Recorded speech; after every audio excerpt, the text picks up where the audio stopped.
കനത്ത മഴ തുടരുന്ന സാഹചര്യത്തിൽ 4 ഡാമുകളിൽ റെഡ് അലർട്ട് പ്രഖ്യാപിച്ചു. മൂഴിയാർ, കല്ലാർകുട്ടി, ലോവർ പെരിയാർ, കല്ലാർ ഡാമുകളിലാണ് റെഡ് അലർട്ട്. ഡാമുകൾക്ക് സമീപം താമസിക്കുന്നവർക്ക് ജാഗ്രതാ നിർദ്ദേശം നൽകി. സനിസ ശോഭാചന്ദ്രൻ വിവരങ്ങൾ നൽകും. സനിസ, അതിശക്തമായ മഴയാണോ സംസ്ഥാനത്തുടനീളം? ഡാമുകളിൽ ക്രമാതീതമായി ജലനിരപ്പ് ഉയരുകയാണോ? അതേ ദിവ്യ, സംസ്ഥാനത്ത് അതിശക്തമായി മഴ തുടരുന്ന ഒരു സാഹചര്യമാണ്. ഈ മഴയെ തുടർന്ന് ഡാമുകളിൽ വെള്ളം ഉയരുന്ന ഒരു സാഹചര്യമുണ്ടായി. 4 ഡാമുകളിൽ റെഡ് അലർട്ട് പ്രഖ്യാപിച്ചിരിക്കുകയാണ്. പത്തനംതിട്ടയിലെ മൂഴിയാർ ഡാം, ഇടുക്കിയിലെ കല്ലാർകുട്ടി ഡാം, ലോവർ പെരിയാർ, കല്ലാർ ഡാമുകൾക്കാണ് റെഡ് അലർട്ട് പ്രഖ്യാപിച്ചിരിക്കുന്നത്. ഡാമുകൾക്ക് സമീപം താമസിക്കുന്നവർക്ക് ജാഗ്രതാ നിർദ്ദേശം നൽകിയിട്ടുണ്ട്.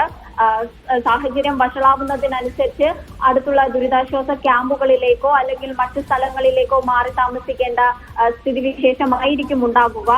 സാഹചര്യം നോക്കിയായിരിക്കും അത്തരം മുൻകരുതലുകൾ എടുക്കേണ്ടി വരിക. കൂടാതെ തന്നെ ഇന്ന് സംസ്ഥാനത്ത് 4 ജില്ലകളിൽ ഓറഞ്ച് അലർട്ട് പ്രഖ്യാപിച്ചിട്ടുണ്ട്. കോഴിക്കോട്, വയനാട്, കണ്ണൂർ, കാസർഗോഡ് ജില്ലകളിലാണ് ഓറഞ്ച് അലർട്ട് പ്രഖ്യാപിച്ചിരിക്കുന്നത്. ബാക്കി ജില്ലകളിൽ യെല്ലോ അലർട്ടാണ്. പക്ഷേ വരും ദിവസങ്ങളിൽ കേരളത്തിൽ അതിതീവ്ര മഴയ്ക്ക് സാധ്യതയുള്ളതായാണ് മുന്നറിയിപ്പ് ലഭിച്ചിരിക്കുന്നത്. വിവിധ ജില്ലകളിൽ റെഡ് അലർട്ട് പ്രഖ്യാപിച്ചിട്ടുണ്ട്.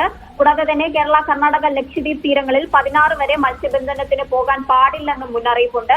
ശക്തമായ പടിഞ്ഞാറൻ കാറ്റും വടക്കു പടിഞ്ഞാറൻ ബംഗാൾ ഉൾക്കടലിന് മുകളിൽ സ്ഥിതി ചെയ്യുന്ന ചക്രവാത ചുഴിയുമാണ് ഇപ്പോൾ ഉണ്ടാകുന്ന ഈ അതിതീവ്ര മഴയ്ക്ക് കാരണം. ദിവ്യ, ശരി. സനിസ ശോഭാചന്ദ്രനാണ് വിവരങ്ങൾ നൽകിയത്. സംസ്ഥാനത്ത് അതിതീവ്ര മഴ മുന്നറിയിപ്പാണുള്ളത്.